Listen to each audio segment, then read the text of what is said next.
Hey guys, Alex from 7th Hour Films back again with Kaguya-Sama Love is War. Every time. Last time around, Miyuki Shirogane wants to gaze at the moon. Basically, I found what I relate to him with the most. That's a sentence. Basically, he wanted to gaze at the harvest moon, and Kaguya was like, oh, you like the moon and you're not going to be fawning over me? We'll see about that. And then it didn't work, and he got too much moon riz. Honestly, he rizzed me up. Like, that's how much riz Shirogane got from the moon.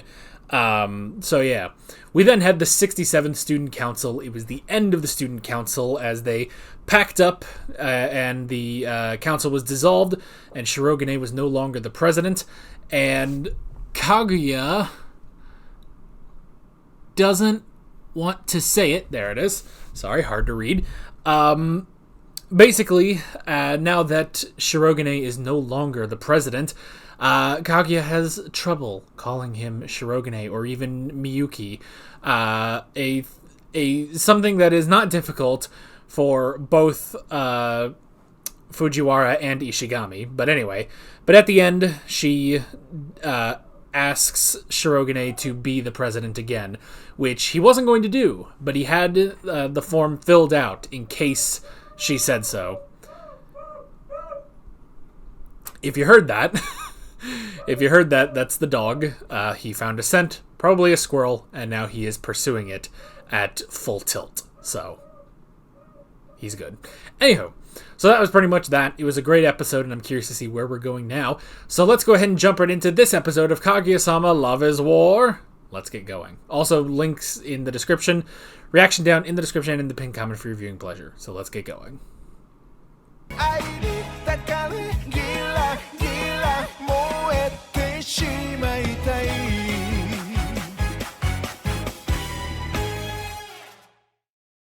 So, she's all talk.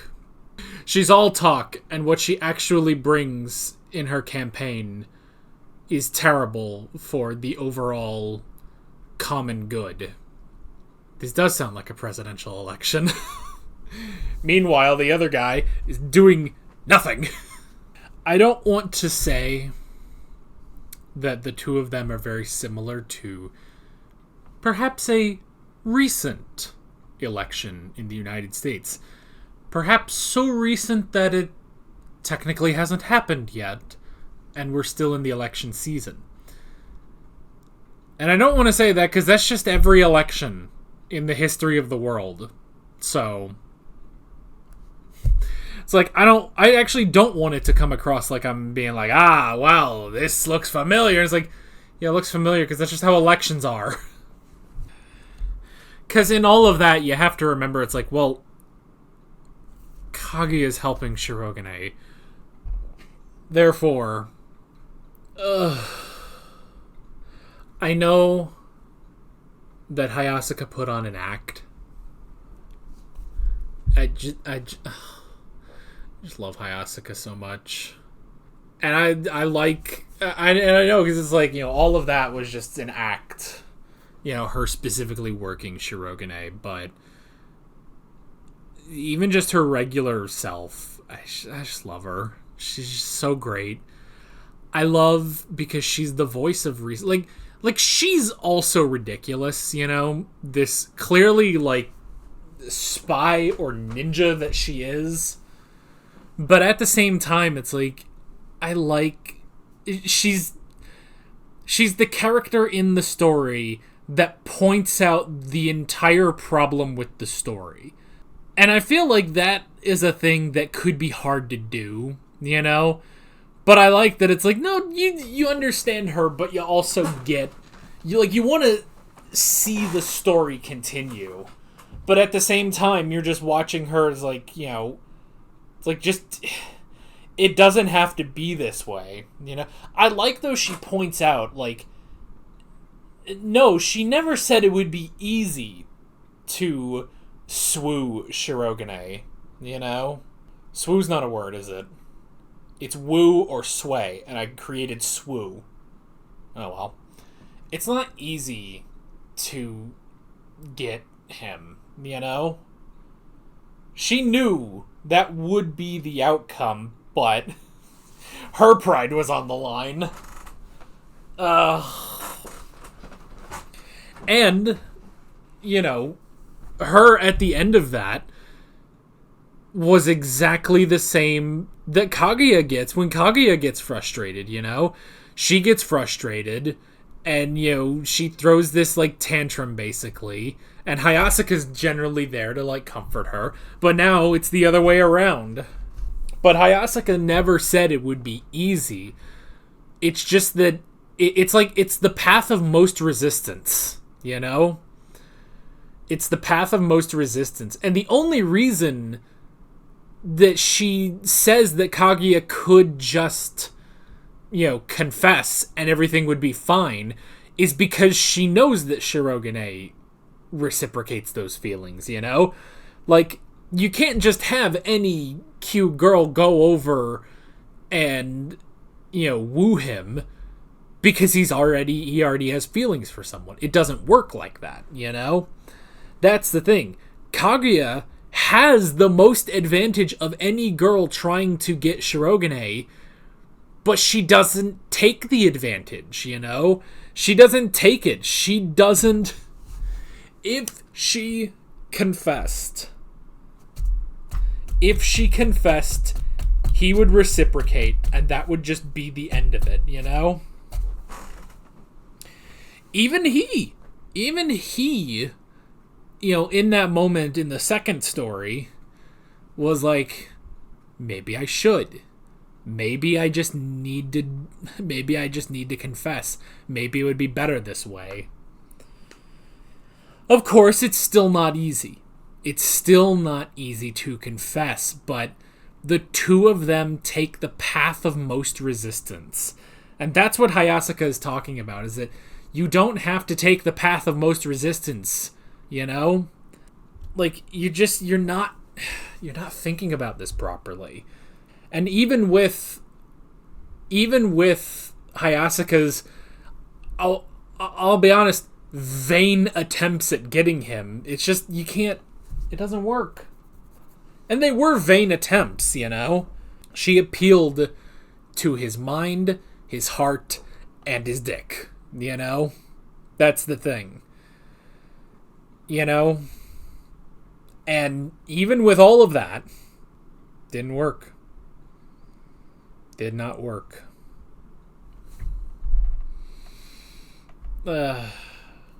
She never said it would be easy. And now she's humiliated herself to prove that point.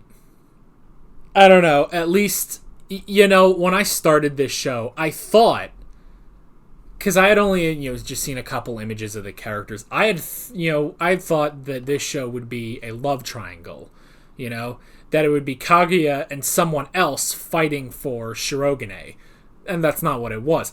I thought, though, that person would have been Hayasaka, you know, and then I watched the show, and I was like, oh, that's not what Hayasaka is at all, and that's not what the show is at all, you know, and I'm glad it's like, you know, we got that little bit here, but it's like, it's not where this show is going, you know? And even if they have made some progress, it's not a lot. The fact that the two of them can't just, like, text each other, they can't just talk, you know?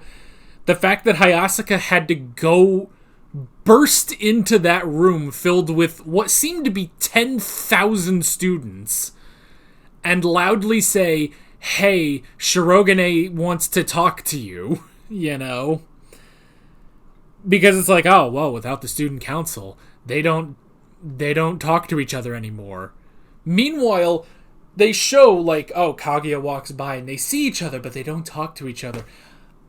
If I remember correctly, can I see? Like, I'm pretty sure he was talking to Fujiwara, you know? Like, Fujiwara is still keeping contact, like, they are still friends. She still goes and talks to him. And Kaguya doesn't. And it's like, oh, you know, the narrator's like, well, they don't talk to each other because now they're not in the student council. It's like, Your friends! Text! He texted you first. You did do that. You did that. I know it. I was there. That was an episode. You got him to do the first text. So text him back. And now I feel like Hayasaka's just trying to speedrun it, you know? I do like that... It's so weird. I don't get... So I guess because her hair was down... Because if her hair is down, Shirogane recognizes her as Hayasaka the maid. But if she has her hair in the ponytail, he doesn't recognize her. He is an idiot.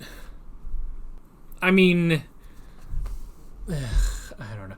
Because, like, the personality she puts on at Shuchin is the same as the personality she put on when trying to woo him. And it's different from the personality she had in Disguise, the British maid personality. I don't know, man. Ugh, what is she doing? And she just burst in.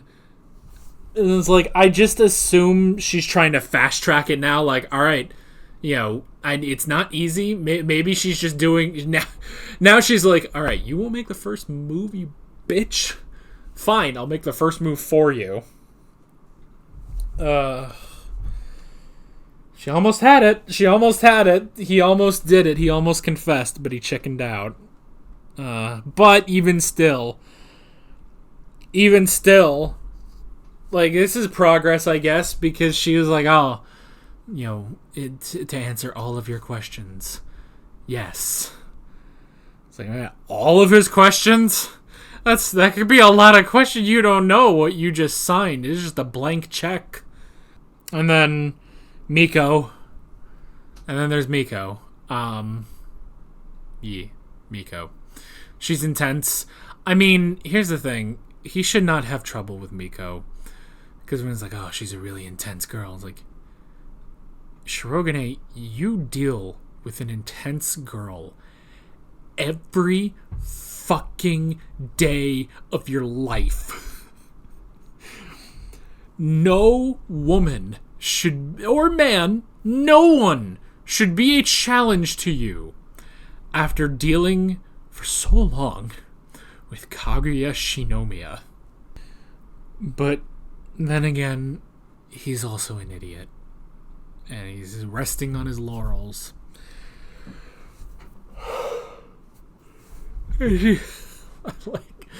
I like how the whole thing fell apart too once they looked at the flyer. It's like, oh, you know, it's like she's so intense, she's actually doing things. She even stole Fujiwara, and then they look, it's like no cell phones and random bag checks. And it's like, yeah, look, you can blow smoke up Fujiwara's, you know, cushy ass all you want. That smoke ain't gonna do anything if she can't have her cell phone, you know, for your fucking weird Gestapo policies. I don't know. I probably didn't even use that word correctly, so fuck it. That's how weird that was, but... And you don't want to blow smoke up someone's ass anyway, because that could cause an embolism.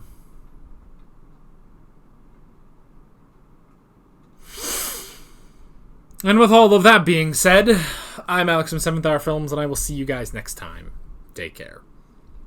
Alright guys, thanks for watching this video. There's a bunch of links on screen if you want to go click around any of those. There's a playlist for all of my Kaguya-Sama reactions, as well as another video you can go click on if you want. There's also a subscribe button and a Patreon button on screen, as well as other links in the description if you want to go check out any of those. See you guys later.